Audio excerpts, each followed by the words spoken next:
Hello. It's time for another episode of Mr. Albert's class on YouTube. So grab your notebook and your popcorn, because today we're going to talk about... Alright, so The World is Too Much With Us by William Wordsworth.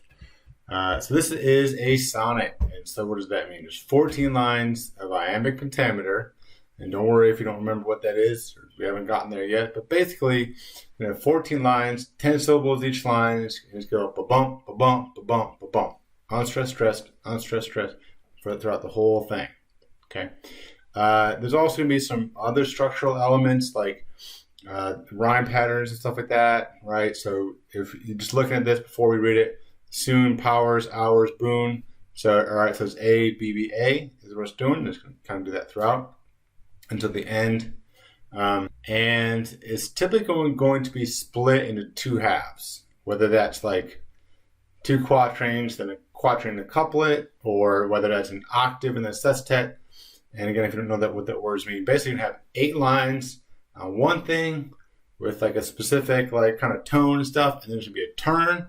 You have 6 lines on something else. So it's like, 2 little Legos, So 8 lines on top, 6 lines on the bottom.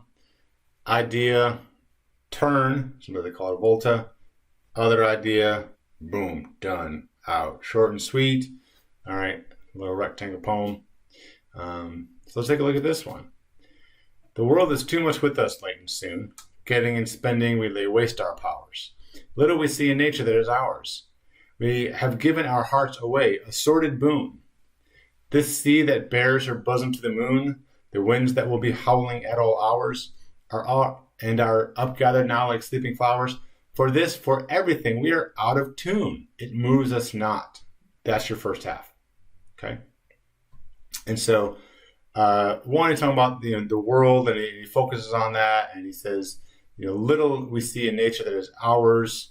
And he talks about the seas and the winds, and they're upgathered now. So in other words, what he's getting at is that we don't see nature in the same way that we used to.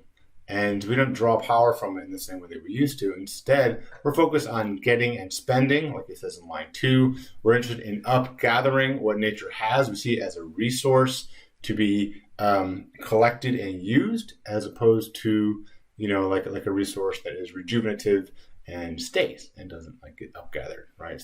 And so that's what he's getting at. All right, so this is the way we see the world now, right? We're too much into the world, the material world, and we're too worried about getting and spending, and so we lay waste our powers. Notice capital N on nature, all right? And so he's going to work into personifying that. He says, we've given our hearts away. We've lost something. We've lost some power in trying to turn nature into a material resource, upgathering now like sleeping flowers. And for everything, we are out of tune. It moves us not. And so these images of like the sea and the wind and stuff like that used to move us, don't anymore. We are out of tune with nature or with ourselves or something like that. Okay. Then we go into the second part, the turn. Great God, I'd rather be a pagan suckle than a creed outworn. So my eye, standing on this pleasant lea, have glimpses that would make me less forlorn. Have sight of Proteus rising from the sea, or hear old Triton blow his wreathed horn. Now, you guys might be able to relate to this a little better than some previous years did, right? So in other words, he's saying like, make me less forlorn or less like depressed or down, He's like, because I'm not getting out and experiencing nature in that way, and it gets me down, man. And so he says, I would rather give up modern society and take this outworn belief system that I know isn't real, creed outworn, just so I could have glimpses, he says in line 12 there, of our potential and of nature and things like this, right? And so then he goes into some of those glimpses like Proteus and Triton, two sea gods, and I think he uses more minor ones because we probably know Poseidon, right? But these two were, Triton was his son and Proteus was underneath him. Unless we were suckled in that creed or we study Greek mythology, we probably don't know them as much. And so, hey, maybe we should go figure it out, right? Because there's all these like lesser things or unknown things about the gods and about nature that we're missing. All right. So, but he ends on a triumphant note here, right?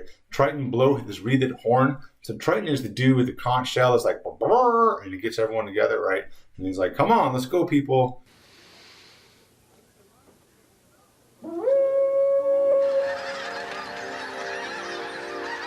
Yay, nature.